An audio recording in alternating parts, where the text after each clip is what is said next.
El ex senador nacional y hermano del expresidente Carlos Menem, el senador Eduardo Menem, sacó una nota en la cual referenciaba un conjunto de incumplimientos de la Constitución Nacional. Lógicamente que se circunscribió algunos y omitió otros. Entonces pretendimos, con nuestro constitucionalista de confianza, hacer un análisis y observar qué es lo que ha venido pasando con la Constitución desde 1994. Así que ya pasamos al primer invitado, doctor Gabriel Alejandro Cantón. Muy buenos días. ¿Qué tal, Mario? ¿Cómo estás? ¿Cómo van las cosas? Bien, bueno, como estamos haciendo tantas cosas y el tiempo es limitado, hoy empezamos muy, pero muy tarde.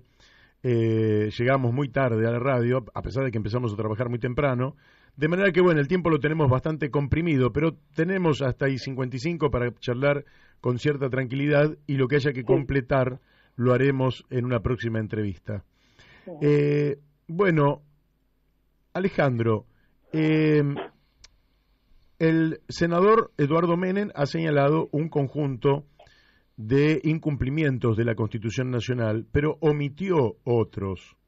Sí. ¿No sería bueno empezar a reivindicar el texto de la Constitución Nacional reformada en 1994, más allá de sus falencias, pero por lo menos sus luces, y poner en evidencia lo que el sistema político ha venido dejando de lado a lo largo de este tiempo, los derechos que no se han cumplido, las obligaciones que no ha asumido el propio Estado? En fin, ¿cuáles pensás vos que han sido las más graves a señalar? Bueno, arranca el comentario el doctor Menem haciendo una distinción en lo relativo a los incumplimientos por acción y por omisión. Claro. Respecto de la política, ¿no? La política es quien tiene que dar cumplimiento a los mandatos constitucionales desde el punto de vista del Poder Legislativo, que es quien tiene que sancionar el marco legal que dé cumplimiento a los mandatos constitucionales. Él se refiere especialmente a los que modificó en el año 94 la Constitución Nacional y menciona algunos aspectos relativos al sistema de justicia, pero no los menciona todos. No reivindica el sistema de justicia tal como está previsto desde el inicio, ¿no? Porque obviamente hay que considerar lo más importante que hay que decir, que no soslaya, es que la política no ha cumplido con la ciudadanía en el cumplimiento de la organización judicial correcta, ¿no? Con el año 94 se incorporó la figura del artículo 120, que no habla, por supuesto, el doctor Menem, pero la figura del artículo 120 descomprime las funciones judiciales que tenía en cabeza el juez, las tres funciones que hablamos siempre, la investigativa y acusatoria, la de proceso y la de condena, las tenía todas el juez a su cargo, concentrando la actividad jurisdiccional en una persona. Cuestión que eso no va de la mano con el principio republicano representativo y federal, que descomprime las acciones de la justicia en el desarrollo de la actividad jurisdiccional, ¿verdad? Pero claro, al venir esta reforma de la que habla el doctor Menem, no soslaya un aspecto fundamental, que es el artículo 120, que le quita una de las tres funciones que venía desempeñando el juez para ponerlas en manos de los fiscales. Que el artículo 120 que garantiza que tenga una independencia funcional el fiscal y una autarquía de presupuesto. La independencia funcional no la consigue porque cuando la política tuvo que dictar la ley orgánica del Ministerio Público Fiscal, estipuló que la designación, selección y designación de sus autoridades, y hablo desde el Fiscal General de la Nación hasta la última autoridad del Ministerio Público Fiscal, en todo el país se elige, digamos, por la metodología que se seleccionan y se eligen los jueces. Sí. Esto es un error garrafal porque al no permitir la elección independiente del sistema político, es decir, hubiera correspondido elegirlo nosotros, los ciudadanos, a quienes estos fiscales van a representar, ¿no? En el combate del delito, pero como esto no se hace, lo hace la metodología política, es decir, propuesta del Ejecutivo con acuerdo del Senado de 2/3 de los miembros totales de la Cámara, eso condiciona al fiscal a la voluntad política. Es decir, si el político a quien tiene que investigar por actos de corrupción, el fiscal, es designado por ¿cómo se espera que la persona vaya a cumplir con su rol, con la independencia que necesita? Es ridícula y totalmente inconstitucional la ley orgánica como se la ha pergeñado con ese sistema de nombramiento que ha dispuesto. ¿Por qué los jueces son elegidos por la Constitución como con esa metodología política? Y porque el juez, según el texto originario, no tiene a su cargo la función de condena. Claro. El juez es elegido, como dice la Constitución de 1853, y que no se ha tocado en el año 94, dice que es elegido, es propuesto por el Ejecutivo con acuerdo del Senado. Cuando sobrevino el 94, se incorporó, la figura,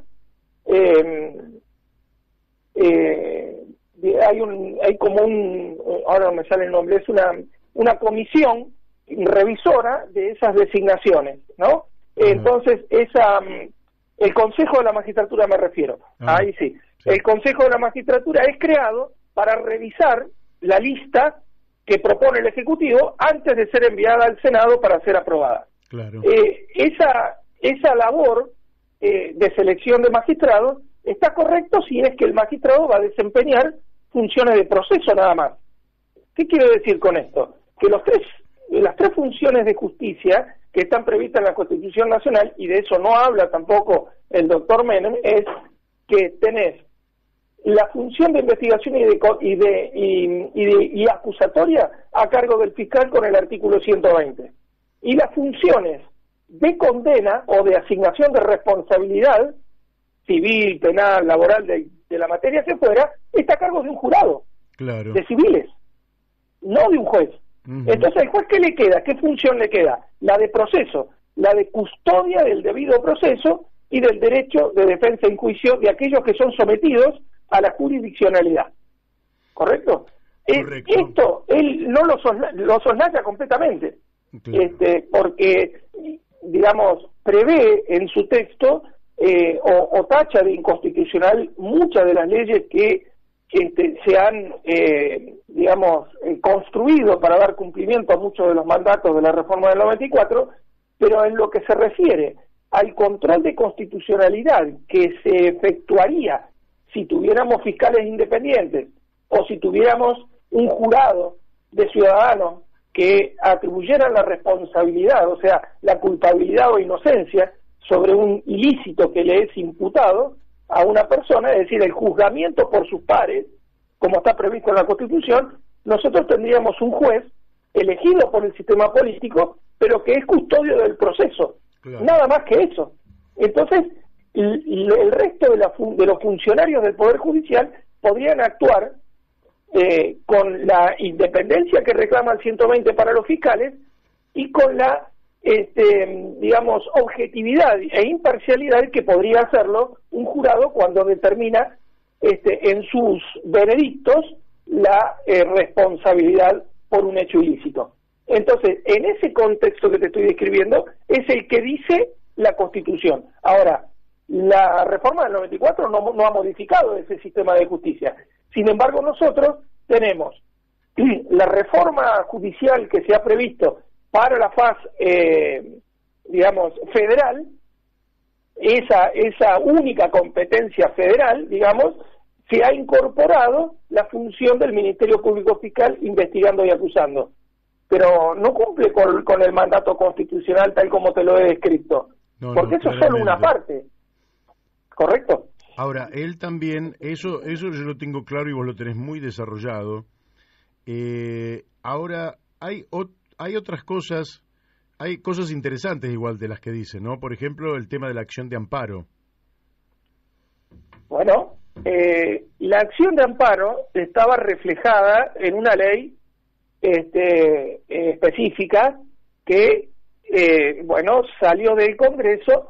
La única diferencia que se ha incorporado, ahora tiene rango constitucional, no legislativo, ¿sí? Sí. Tiene rango constitucional y no legislativo. ¿Qué es la acción de amparo? Una herramienta rápida que prevé la Constitución ahora, no una ley, la Constitución, que te da la herramienta a vos como ciudadano para cuando uno de esos derechos y garantías tuyos previstos en la primera parte de la Constitución es violado, te da esta herramienta con plazos muy cortos de 24 horas para resolver, ¿no?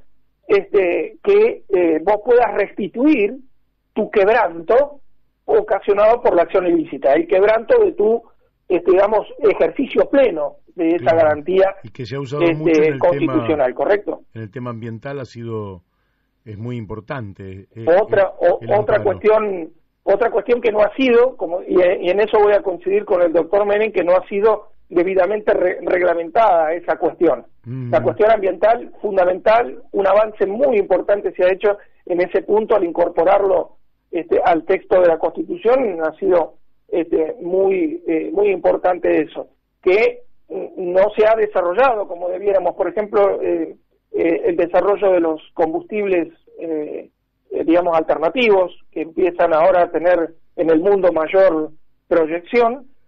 Nosotros estamos en pañales todavía desde el punto de vista legislativo en lo que hace a la reglamentación legal o el marco legal que le debiéramos haber dado a esa parte de la Constitución. Ahí estamos en un punto con una deuda importante en ese aspecto. Sí. Tenemos varias deudas, algunas están mencionadas por él, por ejemplo, la ley de coparticipación federal, ¿verdad?